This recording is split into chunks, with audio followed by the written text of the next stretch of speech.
Nah, kita ada di dalam khotbah berseri kita, kebenaran Injil untuk pergumulan masa kini. Ini adalah minggu yang ke-8, ini adalah eksposisi tematik.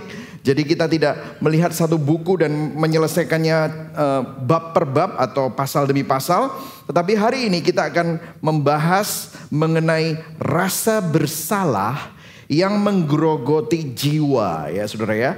Dan kita akan membahas Mazmur 51 dan mengeksposisi Mazmur 51 ya.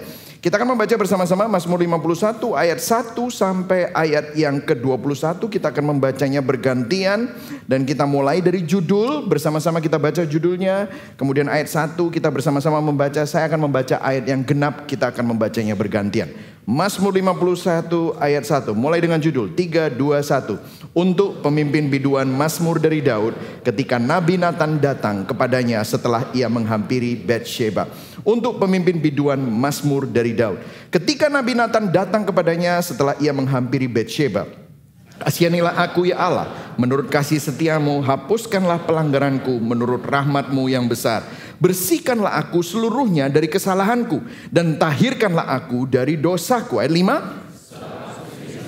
Akan pelanggaranku, aku senantiasa bergumul dengan dosaku. Terhadap engkau sajalah aku telah berdosa dan melakukan apa yang engkau anggap jahat, supaya ternyata engkau adil dalam putusanmu, bersih dalam penghukumanmu. Ayat 7. Sesungguhnya dalam kesalahan aku diperanakan, dalam dosa aku dikandung ibuku. Sesungguhnya engkau berkenan akan kebenaran dalam batin, dan dengan diam-diam engkau memberitahukan hikmat kepadaku. Ayat 9. Bersihkanlah aku daripada dosaku dengan hisop, maka aku menjadi tahir. Basuhlah aku, maka aku menjadi lebih putih dari salju. Biarlah aku mendengar kegirangan dan sukacita. Biarlah tulang yang kau remukkan bersorak-sorak kembali. Ayat 11. Sembunyikanlah wajahmu terhadap dosaku, hapuskanlah segala kesalahanku.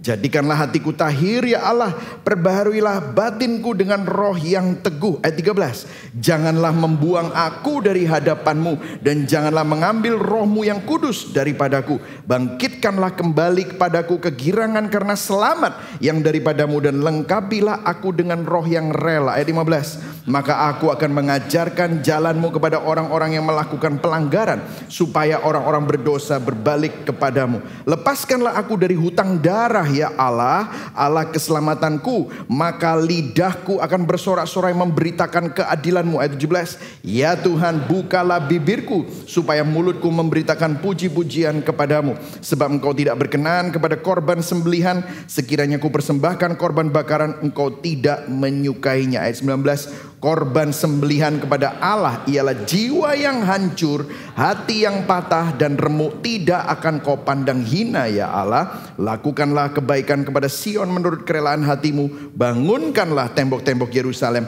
maka engkau akan berkenan kepada korban yang benar, korban bakaran dan korban yang terbakar seluruhnya. Maka orang yang mengorbankan lembu jantan di atas mezbahmu. Beginilah firman Tuhan. Saudara, hari ini kita bicara tentang sebuah topik pergumulan yang mungkin paling jarang dibicarakan, tapi termasuk masalah yang paling dalam di dalam hati. Rasa bersalah, guilty feeling.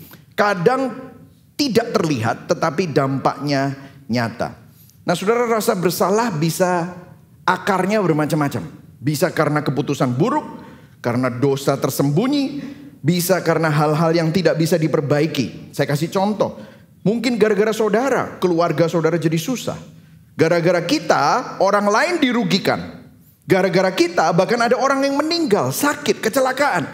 Gara-gara kita, perusahaan jadi rugi. Apapun itu, Anda mengalami rasa bersalah gara-gara mungkin keputusan burukmu. Anda berusaha menghilangkan rasa bersalah itu, tapi kok rasanya gak ada efeknya. Terus menghantui, terus menggerogoti. Pernah gak saudara duduk, tiba-tiba ingat kegagalanmu, ingat apa yang membuatmu malu. Terus saudara, pernah gak gitu? Atau cuman saya saja gitu? Aduh, saudara berusaha melupakannya, tapi somehow it comes back. Dan itu membuat kita kehilangan keberanian, kehilangan confidence, membuat kita takut untuk melakukan sesuatu, overthinking. Bagaimana nanti kalau gagal, bagaimana nanti rugi, bagaimana nanti membuat keluargaku susah lagi. Akhirnya rasa bersalah itu melumpuhkan kita. Atau mungkin saudara juga bergumul dengan dosa-dosa tersembunyi. Saudara nggak mau dosa itu, tapi somehow jatuh dalam dosa itu dan membuat saudara takut. Dan membuat saudara merasa guilty. Takut pelayanan, ditawari sama teman-teman small group ya. Ojo aku gak berani aku belum layak. Oh, mbok sangat no kabeh layak tah gitu saudara. Atau kalau enggak saudara yang online, saudara online terus kenapa? Nanti kalau aku onsite aku terbakar, banyak dosa gitu saudara. Ya, tiba-tiba ada hukuman Tuhan. Makanya saudara takut kena kutuk dihukum Tuhan. Nah, saudara perlu mengerti sebenarnya rasa bersalah itu seperti gunung es, saudara. Tampaknya kecil di permukaan, tapi dasarnya sangat dalam. Mungkin di permukaan itu kelihatannya overthinking. Kamu sering overthinking. Atau di permukaan kelihatannya sepertinya insecure. Atau kalau enggak saudara itu sering capek, burn out. Tapi sering kali kalau saudara telusuri perasaan-perasaan itu sebenarnya hati kita sedang merasa bersalah. Kita berpikir perasaan bersalah itu cuma perasaan gak enak. Tapi kalau kita menyelam lebih dalam, kita akan sadar banyak kegelisahan saudara dan saya, burnout kita, insecurity kita, kecemasan kita berakar dari hati nurani yang sedang terbakar, yaitu rasa bersalah. Tentu saja kita berusaha melupakannya dengan sibuk, dengan produktif, menyibukkan diri. Tetapi begitu ada waktu kosong, begitu harus memikirkan sesuatu, apa yang tidak pernah dibereskan, itu tidak akan pernah hilang. Dan rasa bersalah itu selalu muncul dalam hati kita. Nah, apa kata dunia? Dunia pasti berusaha menormalisasikan. Dia akan berkata begini, dunia berkata, don't feel guilty, just be yourself. It's okay. Kamu kalau merasa bersalah karena melakukan itu bukan standar moral kok. It's okay. Mungkin memang itu kamu memang wired that way. Kita berusaha untuk menormalisasi bahwa itu tidak salah, tapi tetap saja kenapa kok hati kita merasa tetap gelisah? Dunia bilang, sudahlah, lupakan saja. Makanya kebanyakan orang mencandu. Apa yang digemari? Mereka berusaha melupakan rasa bersalah dengan main game, party, alkohol, narkoba, dan lain-lain. Untuk membuat hati nurani yang seringkali digerogoti rasa bersalah untuk lupa, berusaha menutupinya. Tetapi apakah itu solusi? No. Kita harus menyadari saudara bahwa rasa bersalah itu ada hubungannya dengan desain Tuhan. Ternyata kita ini diciptakan menurut gambar dan rupa Allah. Meskipun rusak karena dosa, rasa bersalah itu selalu muncul karena kita itu seharusnya hidup untuk Tuhan. Tetapi begitu kita hidup untuk sesuatu yang lain dan kita melanggar, disitulah kita tidak bisa melupakannya. Kita tidak bisa melakukan pembenaran diri atau melarikan diri untuk melupakannya. Rasa bersalah hanya bisa disembuhkan oleh Injil. Nah, saudara, rasa bersalah bukan hanya tentang pelanggaran. Orang berpikir kamu tuh merasa bersalah karena kamu melanggar peraturan. No, tetapi karena hubungan yang rusak antara kita dengan Allah. Nah, Mazmur 51 itu ceritanya ditulis oleh Raja Daud, saudara. Saya berikan sedikit background. Mazmur 51 ditulis pada saat dia ditegur oleh Nabi Nathan. Ceritanya bagaimana? Ceritanya karena Daud berzina dengan Batsheba dan merancangkan kematian Uria, suami Batsheba. Saudara kalau ingin tahu ceritanya dan saudara daripada nonton Netflix, saudara nonton ini Bible Flix gitu ya saudara ya. Itu di Samuel 11 sampai Samuel 12. Ini lebih keren daripada seri-seri yang ada di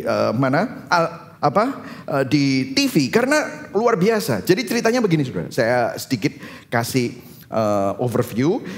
Saat seluruh bangsa sedang para panglima, para tentara itu sedang pergi berperang, Daud tidak perang. Biasanya Daud ikut perang, tapi Daud sudah raja kan, jadi dia tinggal di istana. Lagi jalan-jalan di bumbungan istana, di balkoni istana, apa yang terjadi? Dari atas istana dia ngeliat ada cewek mandi. Ya, ini loh bahayanya kalau nganggur-nganggur gitu saudara ya. Ya, kok bisa gitu ya? Ya, dia lihat Batsheba mandi, ya. Dia tertarik, dia panggil Batsheba. Di situ dia berzina. Dan apa yang terjadi? Dia tahu ternyata ini istrinya salah satu panglimanya yang lagi perang. Tapi diteruskan, ya enggak sekali, beberapa kali, berkali-kali. Lagi perang suaminya, dianya lagi nganggur, malah berzina sama si istrinya Uria ini. Sampai Batsyebanya hamil, Daud panik saudara. Oh no, gimana ini? Daud berusaha menutupinya. Dia panggil Uria pulang. Udah Uria, kamu udah perang terlalu hebat. Sudah kamu pulang, spend time sama istrimu. Kasihan lo istrimu itu sendirian gitu ya saudara ya. Berdalih. Dan apa yang terjadi? Uria sangat berintegritas. Dia bilang, anak buahku semuanya lagi perang. Kalau raja suruh aku pulang ya aku nurut. Tapi aku gak bisa nurut untuk tinggal sama istriku dan tidur seranjang sama istriku. Tidur di luar rumah saudara. Karena dia bilang aku bersolidaritas dengan komrad-komradku. Wah ini luar biasa sekali. Jadi Uria seluruh bangsa Israel lihat. Uria ini panglima. Dia gak mau tidur di dalam rumah. Gak mau sama istrinya. Karena dia tahu teman-temannya, timnya lagi suffering, menderita. Dia mau menderita meskipun dia harus disuruh pulang. Akhirnya apa yang terjadi? Bingung kan Daud? Akhirnya Daud, ya sudah kamu mau perang? Ditaruh di medan perang yang paling depan. Apa yang terjadi? Kalau paling depan biasanya pasti ada yang mati. Dan akhirnya Uria mati. Uria mati, Daud melihat panglimanya mati. Dia mengambil Batsyeba sebagai istrinya dan Daud menjadi pahlawan. Daud tampaknya berhasil menutupi semuanya sampai Tuhan mengutus Nabi Nathan. Konfrontasi dengan Nabi Nathan juga dimulai dengan begini. Nabi Nathan datang dengan Daud menceritakan perumpamaan tentang orang kaya punya banyak domba, punya tetangga miskin, punya satu anak domba saja. Tapi saking serakahnya si orang kaya ini, anak domba si miskin ini diambil juga sama dia. Terus kemudian Daud dengar itu. Mana itu si orang kaya? Menurut kamu orang kaya itu harus diapain? Harus dihukum. Daud bilang begitu waktu ditanya Nabi Nathan. Kemudian Nabi Nathan berkata, engkaulah orang itu. Dan saat itu Daud broken hearted. Hancur hatinya. Nah disinilah saya akan masuk di dalam penjelasan. Apa artinya memiliki pertobatan. Nah saudara, kenapa kok ini penting? Karena begini saudara, ternyata bukan hanya Daud yang bergumul dengan rasa bersalah. Karena pada waktu dia mengetahui tentang hal itu, dia sangat merasa bersalah. Dan kita akan belajar bagaimana Daud mengatasi rasa bersalah ini. Dan saya berdoa supaya kita semua bisa belajar dari Daud dan kita bisa melihat pandangan Injil untuk mengatasi rasa bersalah. Nah saudara, saya akan memulainya dengan sebuah statement. Banyak orang Kristen yang sering saya dengar itu ngomong begini. Aku tahu kok Tuhan itu sudah mengampuni aku. Tapi aku belum bisa memaafkan diriku sendiri. Pernah gak ketemu sama gitu? Atau mungkin saudara pernah ngomong gitu? Pernah berkata begitu? Atau mendengar perkataan, berikan aku waktu pastor. Aku tuh tahu kok Tuhan itu sudah mengampuni aku. Tapi aku masih belum bisa mengampuni diriku sendiri. Wah, kayaknya sangat bijak. Tapi ini mengungkapkan dua hal.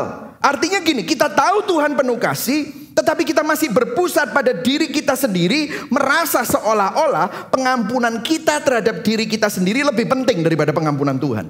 Dan hari ini kita akan belajar bagaimana Daud, meskipun dia bukan tokoh sempurna, dia paham bagaimana hancur karena dosa dan Daud mengalami artinya dipulihkan oleh anugerah. Kita akan belajar bersama-sama. Poin saya ada 3 ya, secara cepat ya. Yang pertama, perbedaan antara penyesalan dan pertobatan. Remorse and repentance. Katakan sama-sama, remorse and repentance. Beda. Nyesel sama bertobat itu beda. Kemudian yang kedua, apa perbedaan pengampunan sementara dan kelahiran baru? Reprieve or regeneration. Kemudian yang ketiga, pemulihan dimulai dengan hati yang hancur. Oke, yang pertama saudara, apa perbedaan penyesalan, remorse atau repentance? Nah, ini perbedaan sangat penting saudara. Banyak orang merasa bersalah, bahkan sangat merasa bersalah, tapi tidak pernah bertobat. Dan akibatnya rasa bersalah itu tidak pernah benar-benar disembuhkan. Nah kita akan, sebelum masuk di dalam Mazmur 51, saya akan buka perjanjian baru dari Rasul Paulus. Kata-katanya begini saudara, 2 Korintus 7 ayat 10. Kita baca sama-sama ya. 1, 2, 3. Sebab duka cita apa? Menurut kehendak Allah menghasilkan apa? Pertobatan yang membawa keselamatan dan yang tidak akan disesalkan. Tetapi duka cita yang dari dunia ini menghasilkan apa? Kematian. Jadi kalau saudara bisa lihat ada 2 jenis duka.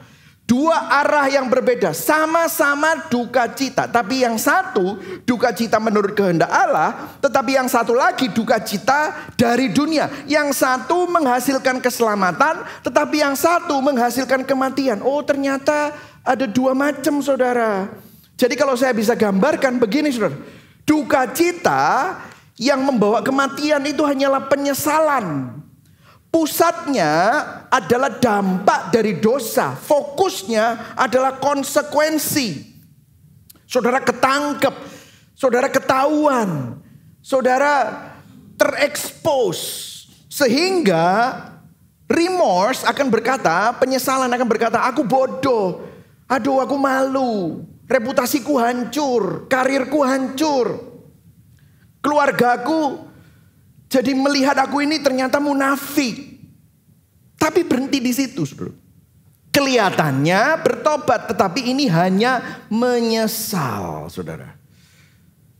Tapi yang satunya pertobatan, hatinya beda. Bukan cuman hanya menyesal dan marah karena konsekuensi dosa. Konsekuensi dosa itu duitku habis. Misalnya pengeluaran lebih banyak daripada penghasilan. Akhirnya aku malu di kampung, malu di teman-teman karena rumahku disita. Atau aku dikejar sama penagih hutang. Aku banyak kasus gitu, saudara. Itu hanya konsekuensi.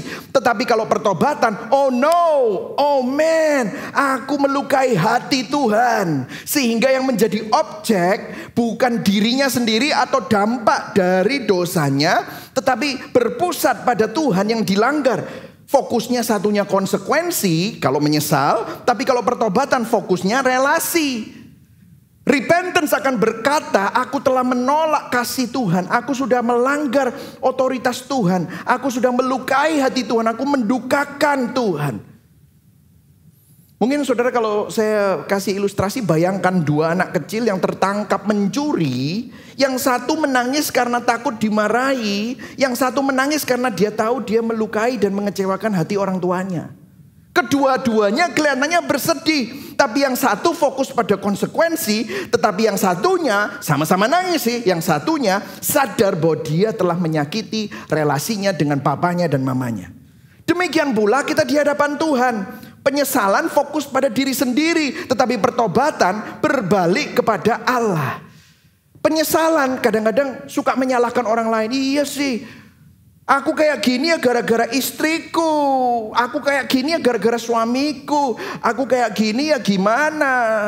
Karena ya keadaan yang menjerumuskan aku.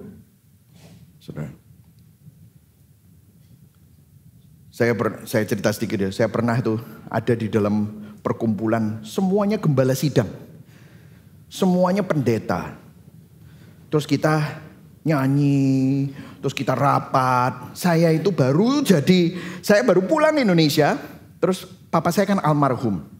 Pada waktu papa saya almarhum, mama saya ngasih beberapa hal dari papa saya. Saya punya satu bolpen Montblanc. Tahu saudara Montblanc? Montblanc itu, bolpen mahal, enak bolpennya. Terus ada ukirannya kecil, Dr. Daniel Harjadinata, spesialis anak gitu ya. Tapi itu kecil karena dibuka baru kelihatan gitu. Tapi Montblanc gitu bagus. Saya bawa itu sama notebook saya ke perkumpulan pendeta. Ada 500 pendeta kali. Saya taruh di kursi saya. Saya nyanyi, saya rapat, saya ngomong-ngomong saling mendoakan diskusi. Saya ambil notebook, saya mau cari bolpen ini. Hilang. Saya mau tanya sama saudara, yang salah yang nyolong atau saya? Saya mau tanya sama saudara, yang nyolong atau saya? Terus ada yang bilang, yo salahmu Montblanc mbok gletakno. Yo awakmu sing keliru. Loh kok aku jadi salah ya? Saya naruh itu karena ini perkumpulan pendeta pak, gitu loh. Lain ya kalau saya taruh itu di stasiun Gambir, di mana Joyoboyo, yo salamu ya. Ini perkumpulan pendeta, saya taruh di situ. Hilang pak, sampai sekarang gak ketemu. Saya pikir, saya sampai ngomong, ada yang tahu gak itu peninggalan papa saya? Saya sampai ngomong di mic itu, tolong dikembalikan, itu bukan tentang bolpennya. Itu peninggalan papa saya, hilang sampai sekarang saudara. Saya mau tanya sama saudara, yang salah itu keadaan atau orang yang nyolong? Terus nanti kalau misalnya ketahuan, aku gak ero, digeletak-geletak, no ya tak jopo. Saya mau tanya sama saudara, mana yang salah? Saudara, kadang-kadang kita suka menyalahkan keadaan. Lihat, Paul David Tripp dia bilang, kamu cuma nyesel kalau ketangkep, sama bertobat tuh bedanya gini. Pertobatan sejati dimulai ketika kita berhenti menyalahkan sesuatu atau seseorang, atau cari kambing hitam. Itu bedanya. Karena kalau nyesel, saudara pasti akan, ya aduh aku sorry ya. Tapi apa mana soalnya apa? Soalnya kenapa? Kalau semua selalu berdalih, kamu tidak bertobat, kamu cuma nyesel. Nah, Daud memiliki hati yang bertobat karena dia berkata apa? Kita kembali ke Mazmur. Mazmur 51 ayat 6, baca sama-sama. 1, 2, 3. Terhadap engkau, koma apalagi? 2 kali dibilang apa? Terhadap engkau. Engkau ini siapa? Tuhan. Terhadap, ayo baca terus ya. 1, 2, 3. Terhadap engkau sajalah aku telah berdosa dan melakukan apa yang kau anggap jahat. Pernyataan Daud ini menunjukkan bahwa dia sadar dia berdosa bukan hanya sama Uria. Dia bukan hanya berdosa sama bangsa Israel. Dia bukan hanya melecehkan dan menghamili Batsheba. Apakah dia melupakan itu semua? Kok gak disebut? Loh iya, dia sadar bahwa dia salah dan ada akibatnya. Tapi Daud menyadari inti dari dosa bukan sekedar merugikan orang lain atau melanggar hukum, tetapi memberontak terhadap Allah. Bukan hanya melanggar peraturan, bukan hanya merugikan orang lain, tapi yang terutama Daud berdosa terhadap Tuhan. Sebelum kita melanggar hukum Tuhan, kita sudah lebih dahulu melukai hati Tuhan. Daud sadar bahwa sebelum ia melakukan dosa eksternal itu yang di luar perilaku, hatinya terlebih dahulu mengatakan, oh aku gak percaya sama engkau. Aku lebih tahu apa yang baik sama aku. Dia mau jadi Tuhan sama dirinya sendiri. Lihat, dia scheme, punya konspirasi teori, dia bikin siasat untuk bikin semua, membuat orang berpikir dia yang hebat. Apa enggak berusaha jadi Tuhan? Saudara, sebenarnya kalau mau jujur, setiap dosa dimulai dengan sebuah kebohongan bahwa kita tidak sungguh-sungguh percaya bahwa Tuhan mengasihi kita. Coba lihat di Taman Eden. Waktu Hawa makan buah yang dilarang untuk dimakan Tuhan. Waktu si ular, iblis itu bilang sama dia, kamu tahu nggak kenapa kok ada peraturan nggak boleh makan buah itu? Iblis ngomong apa? Soalnya kalau kamu makan buah itu, kamu itu jadi seperti Tuhan. Nanti kamu jadi saingannya Tuhan dan Tuhan gak mau kamu jadi saingannya dia. Kamu kalau makan itu, kamu jadi seperti Tuhan. Si Hawa, iya ya.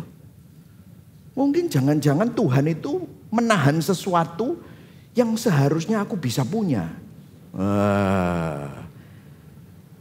Mungkin Tuhan itu gak benar-benar sayang sama aku. Mulainya selalu dari situ. Semua dosa kita, entah itu bohong, pornografi, iri hati, cinta uang, berakar pada kebohongan yang sama. Saudara tidak benar-benar percaya bahwa apa yang saudara miliki, apa yang sedang diizinkan Tuhan saat ini itu bukan yang terbaik. Saudara berpikir, aku lebih bijaksana dari Tuhan. Aku tahu apa yang baik buat aku. Dan itu yang membuat kita akhirnya berdosa. Dan ini adalah perbedaan fundamental antara remorse and repentance. Karena remorse, penyesalan itu fokusnya menyalahkan orang lain. Ya ini, ya kayak gini nih, gara-gara siapa ya, bukan aku. Persis seperti Adam. Adam ditanyai, yang dosa Hawa, Adam melok makan, yang dicari Tuhan, Adam. Adam, di mana kamu? Kamu makan ya buah? Langsung dia. Oh, perempuan yang mbok kasih itu. Bukan salah aku perempuan iki, mbok kasih. Sing ngasih sapa ya kamu. Terus jadi duduk aku. Salahmu. Exactly. John Piper di dalam bukunya Desiring God. Dosa seperti bunuh diri menolak sukacita sejati. Kalau kamu di dalam Tuhan, kamu dapat sukacita sejati. Tapi ditolak. demi keinginan untuk menjadi apa? Tuhan atas diri sendiri. That's what it is. Bahasa Inggrisnya, sin is the suicidal rejection of joy in the Lord in the name of self-rule. Nah, jadi bagaimana kita tahu hati kita ini hanya menyesal atau bertobat? Apa litmus tesnya? Saudara begini, saudara.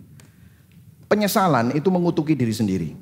Saudara pernah ketemu sama orang yang waktu ketahuan berdosa atau gimana, terus menyesal, terus ngomong, aku iki sak pancene goblok, terus gebui kepala, plak. Yes, memang aku ini gini, jok. Ada orang yang kepalanya dijedokkan di tembok. Pernah lihat kayak gitu ya? Ini mungkin saya kebanyakan konseling ya, kadang-kadang lihat kayak gini. Oh ya memang aku lulu. Iki apa iki? Aku seperti ini, menyalahkan diri sendiri. Nyesel, tapi belum tentu bertobat. Karena apa? Dia tidak benci dosanya. Pertobatan itu membenci dosanya. Saya pernah ketemu dengan orang yang mukulin diri sendiri, nangis-nangis, goblok-goblokin diri sendiri, ngutukin diri sendiri. Tahukah saudara, itu bukan pertobatan. Itu bisa saja malu ketahuan, atau bisa saja hanya menyesal. Kita sebenarnya belum bertobat ketika kita hanya merasa malu atau benci diri sendiri. Saudara, kita baru bisa bertobat ketika kita benci dosa dan berbalik kepada Tuhan, bukan lari dari Tuhan, tetapi mendekat kepada Tuhan. Kita tidak bisa bertobat dari dosa yang diam-diam masih kita nikmati. Kita perlu menyadari bahwa dosa adalah luka yang kita goreskan, kita tancapkan pada kasih Tuhan. Dan ini permasalahan yang sesungguhnya menjadi pernyataan Daud berikutnya. Karena Daud gak cuma hanya ngaku bahwa dia berdosa kepada Allah, dia mengakui lebih dalam ke akarnya. Coba kita baca sama-sama ayat 7. Ya, 1, 2, 3. Sesungguhnya dalam kesalahan aku diperanakan, dalam dosa aku dikandung ibuku. Daud gak pernah menyalahkan siapa-siapa. Ini gak menyalahkan ibunya, tidak. Tetapi dia ngaku, ini loh aku ini ternyata dia baru find out. Dia baru sadar bahwa hatinya berdosa. Daud mengaku akan keberdosaannya, bagaimana hatinya selalu memiliki kecenderungan dosa, saudara. Saudara, penyesalan akan terkejut oleh dosa kita. Kok aku bisa ya sejahat itu? Karena selama ini aku pikir aku baik. Nah, itu nyesel toh. Tapi kalau bertobat, saudara sadar, oh my goodness, ternyata hatiku sebobrok itu ya. Ternyata hatiku sejahat itu selama ini. Cuma semuanya tersembunyi. Aku selalu pakai topeng. Aku pikir aku orang baik, tapi sebenarnya aku orang jahat. Sadar akan kapasitas dosa dalam diri. Ini yang membuat pertobatan sejati begitu penting, saudara. Karena hanya pada waktu kamu sadar kamu orang berdosa, kamu orang yang ternyata kapasitasnya dalam hatimu itu kecenderungannya dosa, baru di situ ada anugerah, saudara. Nah, Daud menunjukkan reaksi hati yang bertobat bukan hanya menyesal. Bahkan di ayat 13 dan 14 dikatakan begini, janganlah membuang aku dari hadapanmu. Do not cast me away from your presence. Ayat 14, bangkitkan kembali kepadaku kegirangan karena selamat. Bahasa Inggrisnya jauh lebih bagus ya. Restore to me the joy of my salvation. Daud memiliki hati yang bertobat karena pertobatan bukan membuat kita lari dari Tuhan atau semakin merasa jauh dari Tuhan. Justru pertobatan itu membawa kita pulang, lari kepada Tuhan. Penyesalan itu lari menjauh dari Tuhan, tetapi pertobatan mendekat kepada Tuhan. Orang yang menyesal, hanya menyesal, akan menghindari Tuhan. Dia berhenti berdoa, dia menjauh dari gereja. Bahkan dia bilang, percuma gereja-gerejaan, percuma Tuhan-Tuhanan, bukti ini aku jatuh terus. Menghindari persekutuan, dia hanya menganggap Tuhan itu berguna buat dia. Tetapi orang yang bertobat akan seperti Daud, dia mendekat kepada Tuhan, lari kepada Tuhan. Berkata, jangan buang kami dari hadapanmu Tuhan. Restore the joy of my salvation. Pulihkan sukacita keselamatanku yang dulu aku miliki Tuhan. Nah, pertanyaannya kan begini, saudara. Waktu saya jelaskan ini semua sudah semakin jelas. Apakah saudara ini hanya menyesal atau sungguh-sungguh bertobat? Kalau saudara cuma hanya menyesal, maka rasa bersalah itu akan terus menggerogoti jiwamu. No wonder you lost confidence. No wonder you're always overthinking. Karena saudara cuma hanya menyesal saja, tidak bertobat. Yang setuju katakan amin.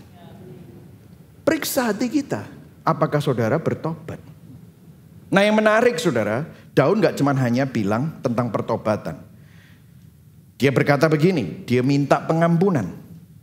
Daud berkata di ayat yang keempat, bersihkanlah aku seluruhnya dari kesalahanku, tahirkanlah aku dari dosaku, ampuni, dalam tanda kutip dalam bahasa lain gitu.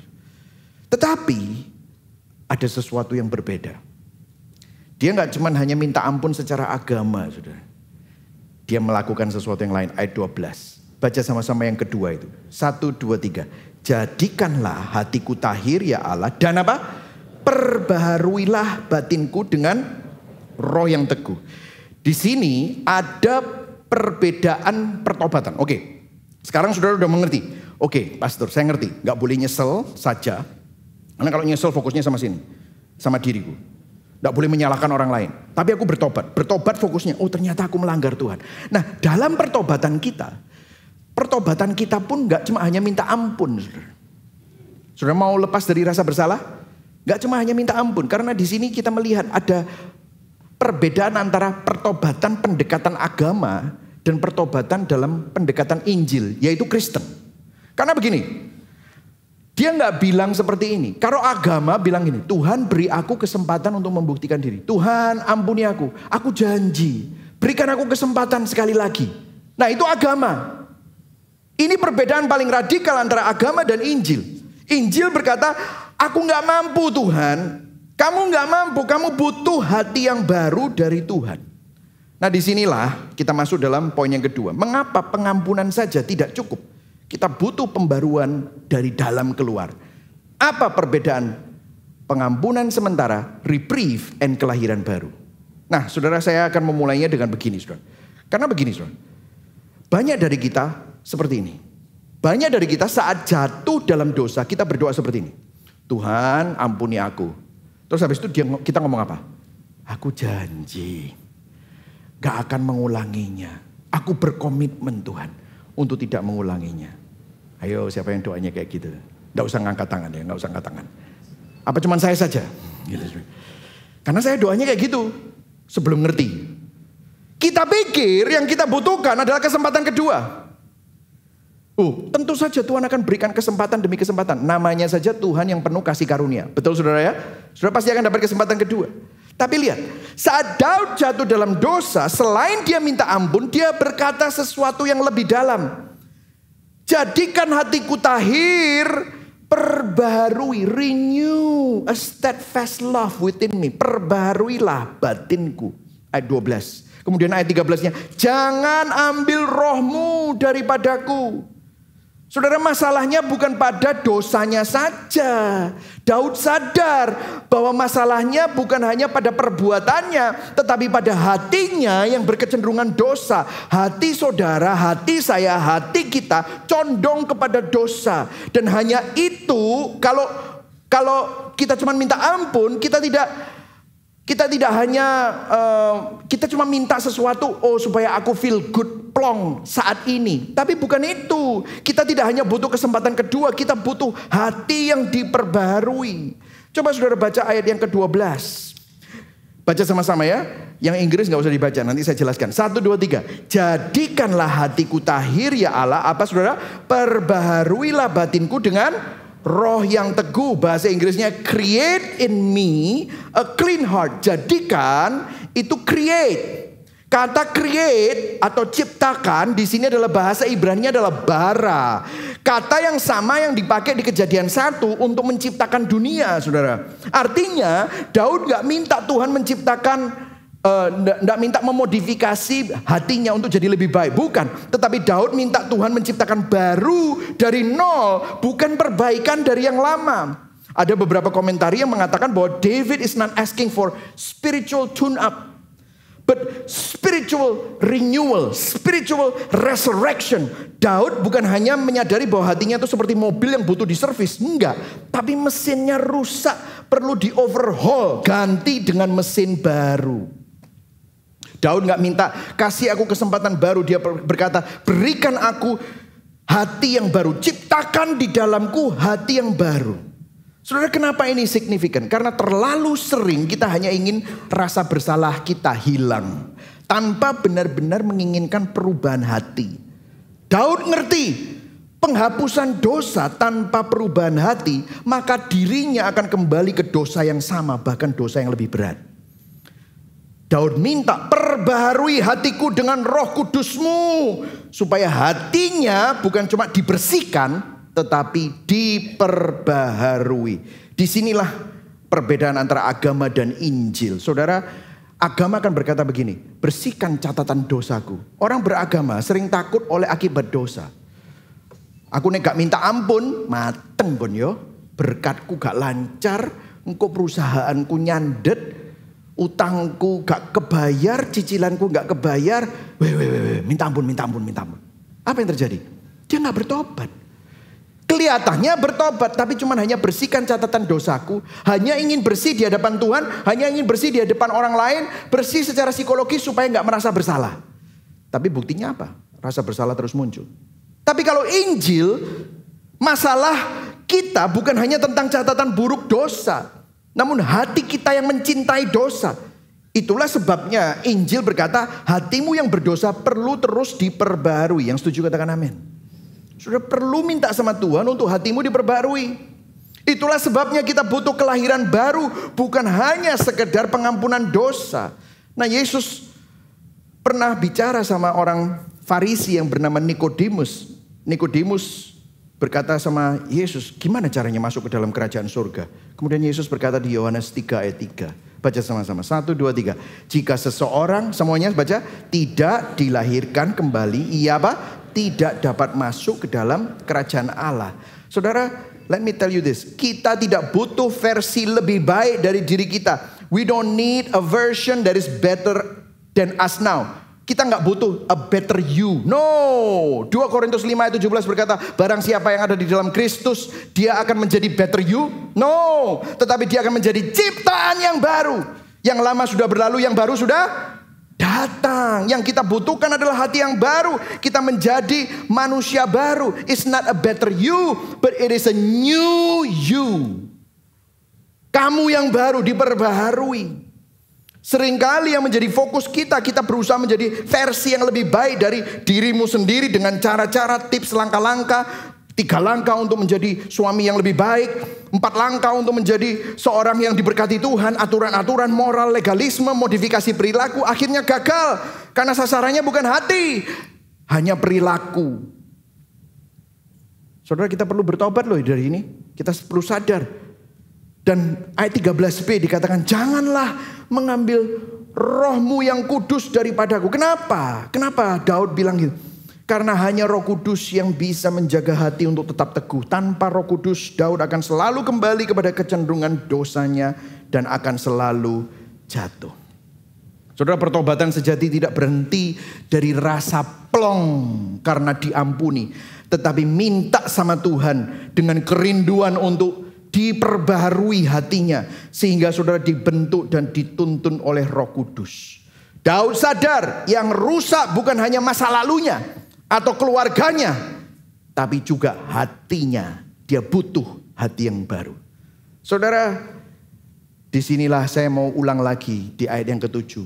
Sesungguhnya dalam kesalahan aku diperanakkan, dalam dosa aku dikandung ibuku.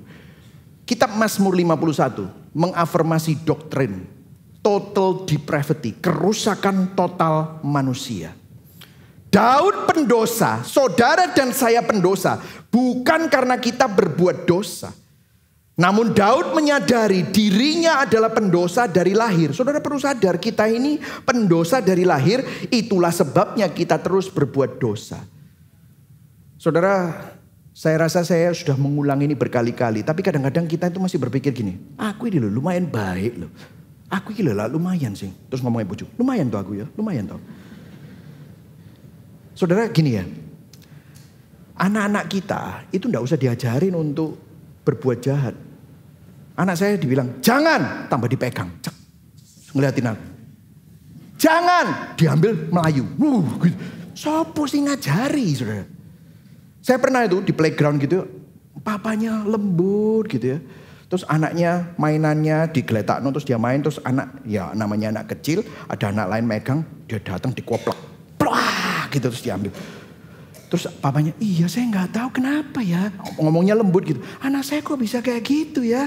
Dia itu padahal loh, saya nggak pernah ngajarin. Lah ya itu, nggak ada yang ngajarin kok bisa gitu. Yang perlu diajarin apa? Share. Yang perlu diajarin sopan, please, thank you. Itu diajarin sampai umur berapa? Susah banget. Kok bisa ya? Ya itu. Dari merocot itu sudah langsung berdosa. Aku. Pokoknya aku njaluk saiki. Ya kan? Aku maunya sekarang gitu kan, Saudara. Let me tell you. Tanpa pertolongan Tuhan, kita tidak mampu berubah. Tanpa pembaharuan Injil. Karena dosa bukan sekedar sesuatu yang kita lakukan jahat. Tapi identitas manusia sejak lahir.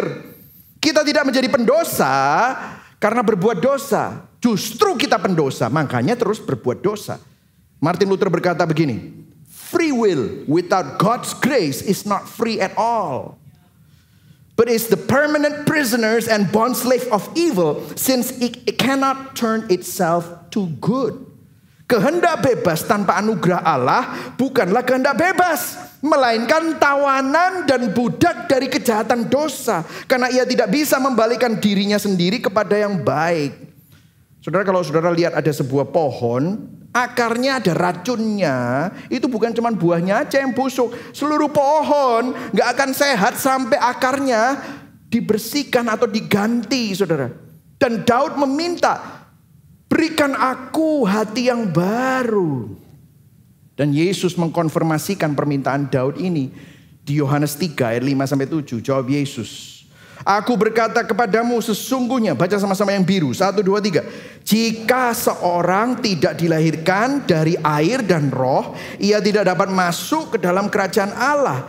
Apa yang dilahirkan dari daging adalah daging. Dan, baca yang biru sama-sama, apa yang dilahirkan dari roh adalah roh. Janganlah engkau heran karena aku berkata kepadamu, kamu harus dilahirkan kembali. Yang kita butuhkan adalah hati yang baru. Saudara, ungkapan air dan roh di sini bukan menunjuk pada dua peristiwa ya, baptisan air terus baptisan Roh Kudus, bukan. Ini satu kesatuan yang berbicara tentang kelahiran baru secara rohani. Banyak orang atau hamba Tuhan mengasumsikan air ini merujuk pada baptisan air. Tapi konteks Yohanes 3 itu tidak mendukung bahwa sakramen baptisan adalah syarat keselamatan, bukan. Karena air di sini bukan baptisan. Kalau air di sini adalah baptisan, maka Yesus akan mengatakan bahwa sakramen baptisan itu adalah syarat kelahiran baru, yang sangat bertentangan dengan saved by grace through faith, anugerah dan karya Roh Kudus. Tapi air dan roh di sini gambarannya simbolis bahwa berkata apa? Karya Allah itu seperti air membersihkan kita dari dosa, tetapi Roh Kudus itu memperbarui hati manusia. Dosamu dibersihkan, tetapi nggak berhenti di situ. Hatimu diperbarui sehingga kamu mempunyai natur yang baru. Sehingga kamu tahu Tuhan bukan cuma hanya beresin masalah luar, tapi sampai ke akarnya. Aku akan memberikan kamu hati yang baru. Rohku akan tinggal di dalam hatimu. Kamu akan kumampukan untuk taat. Semua itu aktifnya dari Tuhan. Dan Daud ngerti. Dan Daud tidak hanya menyesal, namun Daud bertobat. Dan dalam pertobatannya dia tidak hanya minta ampun secara agama, tetapi dia minta hatinya diperbarui. Dia minta Allah melalui Roh Kudusnya mengubah hati yang berdosa dan memperbarui hatinya. Nah, jadi kesimpulannya, melalui Mazmur 51, Daud bertobat di hadapan Tuhan, minta hatinya diperbarui oleh Roh Allah sendiri. Daud minta itu dan Allah mengabulkan. Saya berdoa supaya kita juga punya hati seperti itu. Gak hanya menyesal, tapi bertobat. Yang setuju katakan amin. Gak bertobat hanya cari pengampunan, tapi minta Tuhan perbarui hatiku. Yang setuju katakan amin. Amin. Nah, kalau saya berhenti di sini khotbahnya, khotbah ini udah cukup komplit. Tapi belum komplit. Karena pertanyaannya begini, bagaimana Allah mengabulkan doa Daud ini dan juga doa kita? untuk menghilangkan dan mengobati rasa bersalah yang menggerogoti hati kita. Bagaimana bisa kalau saudara ada di dalam keadaan yang sama dengan Daud, bagaimana Tuhan menerima pertobatan Daud? Bagaimana Tuhan menerima pertobatanmu dan mengubah hatimu? Karena berdasarkan Mazmur 51 ini ada petunjuknya, tapi petunjuknya ini aneh. Dan kalau tidak ada perjanjian baru, petunjuk ini masih gantung. Petunjuknya ada di ayat 11 dan 13. Karena petunjuknya sangat bertolak belakang, saudara. Coba perhatikan di sini. I want you to bear with me. Ayat 11, Daud berkata begini. Palingkanlah wajahmu dari dosaku. Hide your face from my sin. Tetapi kemudian ayat 13-nya dikatakan, janganlah buang aku dari hadapanmu. Nah ini aneh, dua permintaan yang bertolak belakang. Karena permintaan pertama Daud meminta Tuhan menjauhkan wajahnya dari dosa-dosanya Daud. Namun yang kedua, Daud minta Tuhan tidak menjauhkan hadiratnya dari dirinya yang berdosa. Coba pikirkan, bukankah ini bertolak belakang? Bagaimana mungkin Tuhan menjauh dari dosanya tetapi tidak menjauh dari orang yang berbuat dosa? Bagaimana Tuhan bisa menutup wajah dari kejahatan tetapi tetap menyatakan wajah kasihnya kepada si pelaku kejahatan? Ini kontradiksi, ini berlawanan. Bagaimana Alkitab menyelesaikan tension ketegangan ini? Bagaimana Tuhan memecahkan dilema ini? Perhatikan saudara, kontradiksi ini hanya bisa diselesaikan melalui salib Yesus Kristus. 2 Korintus 5 ayat 21 berkata, dia yang tidak mengenal dosa dibuat menjadi dosa karena kita. Siapa dia itu? Yesus. Di mana Yesus dibuat menjadi dosa? Di salib. Waktu Yesus ada di salib, dia berkata, Allahku, Allahku, mengapa engkau meninggalkan aku? Di salib itulah Allah menyembunyikan wajahnya dari dosa kita. Karena Yesus menanggungnya. Yesus menghidupi kesempurnaan hidup yang seharusnya kita harus hidupi. Namun kita gagal. Namun menanggung semua hukuman yang seharusnya kita jalani. Di salib itulah Allah tidak membuang kita dari hadapan dirinya. Karena Yesus yang dibuang, Yesus yang ditolak, Yesus yang dihukum ganti saudara dan saya. Di salib itulah Allah menolak yang sempurna untuk menerima yang bersalah, yaitu saudara dan saya. Yesus yang kudus dijadikan najis, Yesus yang benar jadi bersalah, Yesus yang indah jadi buruk rupa. Di salib itulah Yesus mengalami wajah Bapa berpaling daripadanya, supaya kita bisa menatap wajah kasih Bapa selamanya. Daud berkata, I wanna see your face. Dia gak bisa. Tapi saudara dan saya, karena karya Kristus, wajah Bapa tidak pernah berpaling dari hidupmu. Hanya Injil yang memberikan jaminan bahwa pengampunan tidak mengorbankan hubungan, tetapi memulihkan hubungan. Yesus tidak hanya menggantikan kita dalam hukuman, dia menggantikan kita dalam posisi di hadapan Bapa. Dia diperlakukan seperti pemberontak, padahal kita yang menjadi pemberontak. Supaya apa? Supaya saudara dan saya yang seharusnya dihukum karena pemberontakan kita, kita bisa diperlakukan seperti anak. Itulah sebabnya rasa bersalah tidak harus menjadi akhir cerita kita. Karena salib sudah berkata, sudah selesai.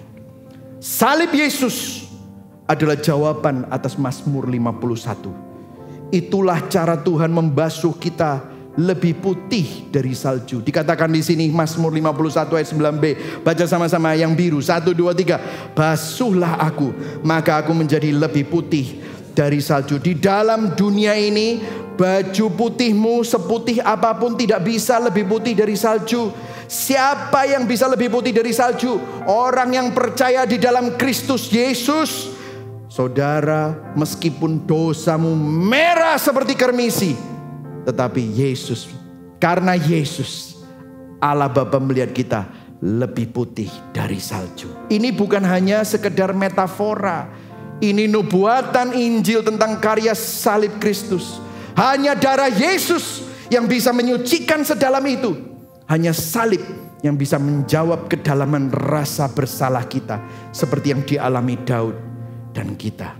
Melalui karya salib Kristus, Tuhan bisa berkata, aku melihat dosamu, tapi aku bisa tetap mengasihimu. Kenapa? Karena ada Kristus di dalam kita. Itulah kekuatan salib. Allah tidak mengabaikan dosamu, Dia menghukum dosamu, tetapi di mana? Di tubuh anaknya yang tunggal, Yesus Kristus. Dan sekarang ketika kita datang dengan rasa bersalah, Tuhan tidak menolakmu, Dia menerimamu. Dan Dia berkata, sudah selesai. Berikan tepuk tangan buat Tuhan. Amin. Paling meriah buat Yesus Kristus. Itulah kabar baik Injil. Bagaimana kita meresponinya? My last point. Pemulihan dimulai dengan hati yang hancur. Jawabannya, mau meresponi? Mazmur 51 ayat 19. Ayo baca sama-sama. 1, 2, 3. Korban sembelihan kepada Allah ialah apa? Hati yang hancur, hati yang patah dan remuk tidak akan kau pandang hina. Nah, perhatikan. Dalam konteks perjanjian lama, ini sangat penting. Karena saudara, kalau saudara datang bawa korban sembelihan kepada imam, dosamu diampuni. Tapi Daud ngerti, ternyata bukan tentang ritual agamawi. Yang penting itu hatimu. Kamu bawa persembahan tapi kamu hanya memenuhi syarat, hatimu gak bertobat, percuma. Begitu juga kita datang. Saudara tahu ini semua, oh aku tahu perbedaan antara pertobatan dan penyesalan. Tapi hatimu gak bertobat. Saudara cuma tahu definisi. Oh aku tahu kalau bertobat itu gak boleh pakai agama, tapi pakai Injil gitu saudara. Secara doktrin saudara tahu, tapi hatimu hancur gak? Korban yang terbaik adalah hati yang hancur. Makanya 3 hal ini saudara adalah undangan Injil bagi saudara yang memiliki rasa yang bersalah, rasa bersalah. Yang pertama saudara, melihat dosa dengan jujur. Akui, jangan salahkan orang lain. Oh aku korban keadaan. Oh iki gara-gara bojoku. Oh iki gara-gara pemerintah. Oh iki gara-gara ekonomi, makanya aku nyolong. Oh ini semua karena begini, makanya aku gini. No. Stop. Jangan salahkan orang lain. Akui tanpa menutupi diri. Lihat dosamu, akui, jujur sama Tuhan. Yang kedua, datang kepada Tuhan bukan hanya menyesal, tetapi bertobat. Karena hanya Dia yang bisa memulihkan hatimu. Dan jangan cuma hanya minta ampun, tetapi minta sama Tuhan hati yang baru. Karena pengampunan saja tidak cukup. You need to have your heart renewed. Perbaharui hatimu. Tuhan gak cari pelayananmu, Tuhan gak cari nasarmu. Ada orang yang bilang, Pak, aku sudah ngasih nasar. Saya sampai tepok jidat, wis suwe ngrungono gospel, kok sik nasar-nasaran gitu saudara. Bukan nasar yang Tuhan cari, hati yang hancur, hati yang jujur. Aku berdosa Tuhan, aku butuh Engkau. Yang mau datang kepada Tuhan tidak akan pernah ditolak. Yang bersalah tidak ditolak, yang hancur diperbarui, yang terjatuh tidak dibiarkan. Yang setuju katakan amin. Yang setuju berikan tepuk tangan sekali lagi buat Tuhan. Amin saudara. Hari ini ada undangan buat kita untuk tidak cuma berhenti menyesal, tapi bertobat. Jangan lari dari Tuhan, justru mendekat sama Tuhan. Jangan cuma minta ampun supaya hatimu plong. Minta sama Tuhan, perbarui hatiku. Serahkan rasa bersalahmu dan datang kepada kaki salib. Saudara, saya akan berikan kesaksian. Saudara, seringkali saya sebagai hamba Tuhan, I can lose my confidence. Saya merasa tidak layak pada saat saya tidak menjadi suami yang baik, ayah yang baik. Many times saya gagal. Dan di satu titik saya merasa saya gak layak untuk melayani Tuhan. Saya merasa kotor, saya merasa gelap, dan saya merasa begitu munafik. Dan di saat itulah saya sungguh ingin menyerah. Kadang saya ingin membatalkan semua pelayanan saya. Saya ingin tulis message kepada seluruh majelis dan seluruh pastors. Saya tak mundur aja. Karena saya berpikir kalau hatiku seperti itu, bagaimana mungkin aku bisa khotbah? Bagaimana mungkin aku masih bisa melakukan tugasku sebagai gembala sidang, sebagai seorang pastor? Kalau saya masih memaksakan khotbah, dan saya tahu khotbah itu masih menyentuh orang. Tapi jujur kadang waktu saya melakukan itu, saya bisa hampa. Dan pada waktu saya selesai khotbah, saya merasa begitu munafik. Nggak mudah, saudara. Dan kalau itu saya dalam keadaan itu dan saya nggak bisa keluar, saya mulai masuk ke dalam lubang rasa bersalah yang dalam. Dan anehnya semakin saya menyalahkan diri saya pikir itu bentuk pertobatan. Tapi ternyata bukan. Saya duduk sendiri, saya semakin dalam kegelapan. Dan Tuhan menunjukkan satu hal dalam hati saya. Saya nggak sedang bertobat, tapi saya hanya remorse. Saya hanya menyesal, saya hanya sedih karena saya gagal. Saya malu kalau sampai orang tahu bahwa ternyata saya tidak sebaik apa yang mereka pikirkan. Saya hanya fokus betapa buruknya saya. Tapi di tengah-tengah kegelapan itu, kayak seperti Tuhan ngomong, have a conversation with me. Kamu lupa, Mike, kamu dari awal memang sudah buruk. Dari awal kamu memang bobrok. Tapi lihatlah betapa baiknya aku. Betapa indahnya Injil. Betapa indahnya kasih karunia Tuhan. Saya gak sadar itu. Saya mengalami kegelapan. Saya gak mengalami pembaharuan. Saya hanya tenggelam dalam perasaan bersalah. Saya gak bertobat menuju Tuhan. Saya ingin lari. Makanya saya mau quit segala-galanya. Tapi pada waktu saya mulai merenungkan Injil, kabar baik, di mana saya bawa kabar buruk saya kepada kabar baik Tuhan. Di situ Injil memeluk saya dengan lembut. Bahwa Yesus tidak datang untuk orang yang kuat.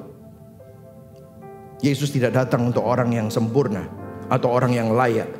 Justru untuk orang yang sadar bahwa dirinya hancur, dirinya berdosa. Ketika saya nggak sanggup, saya tahu di dalam Kristus saya dipulihkan. Jadi kalau saya bisa berdiri di mimbar ini, itu bukan karena saya, tapi karena salib yang berkata bahwa Mike, kamu nggak harus kuat. Justru dalam kelemahan dan kehancuran, kekuatanku ditampakkan. Kecukupanku itu yang bersinar. Kamu gak harus malu. Justru tunjukkan bahwa waktu kamu lemah, aku yang kuat buat kamu. Begitu juga saudara. Saudara gak perlu terlihat hebat. Dunia ingin nunjukin, kamu bisa, kamu hebat. Tapi tahukah saudara, kita semua gak mampu. Tapi di dalam Kristus, justru pada waktu kamu lemah, di situ kekuatan Tuhan bersinar. Disitulah Tuhan menciptakan hati yang baru, memperbarui hati saya. Saya baru sadar bahwa kelahiran baru itu bukan dulu waktu saya bertobat, tapi setiap hari hati saya perlu diperbarui lagi, karena hati saya begitu mudah gundah, begitu mudah lupa. Di situ saya melihat kabar baik lagi. Di situ saya diperbaharui ulang dan ulang. Martin Luther berkata begini, dan ini sangat menguatkan saya. Ketika aku melihat diriku sendiri, aku gak melihat bagaimana aku bisa diselamatkan. Tapi aku ketika melihat Kristus, aku tidak bisa melihat bagaimana aku bisa binasa. Kalau Tuhan yang sudah memberikan salib segalanya, masa dia tinggalkan saudara saat ini? Tidak mungkin. Itulah keindahan Injil yang terus-menerus kita perlu renungkan dan khotbahkan pada hati saudara. Supaya hati kita bukan hanya menyesal, tapi bertobat. Dan hati kita bukan cuma terima pengampunan, tapi hati saudara diperbarui. Meleleh terus oleh keindahan salib Kristus. Pertanyaan reflektifnya, apakah saudara selama ini hanya menyesal atau benar-benar bertobat? Apakah saudara cuma hanya mau memperbaiki hidup, atau saudara benar-benar merindukan hati yang baru yang dipimpin oleh Roh Kudus?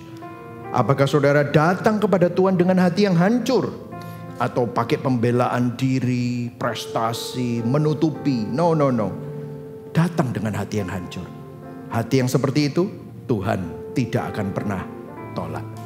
Mari sama-sama kita bangkit berdiri. Kita akan nyanyikan lagu His mercy is more, kasihnya lampaui dosa. Sambil musisi menyiapkan diri, saya akan membacakan implikasi Injil. Orang berinjil tidak hanya menyesal atas konsekuensi dosa, namun apa? Bertobat. Yang setuju katakan amin. Ya.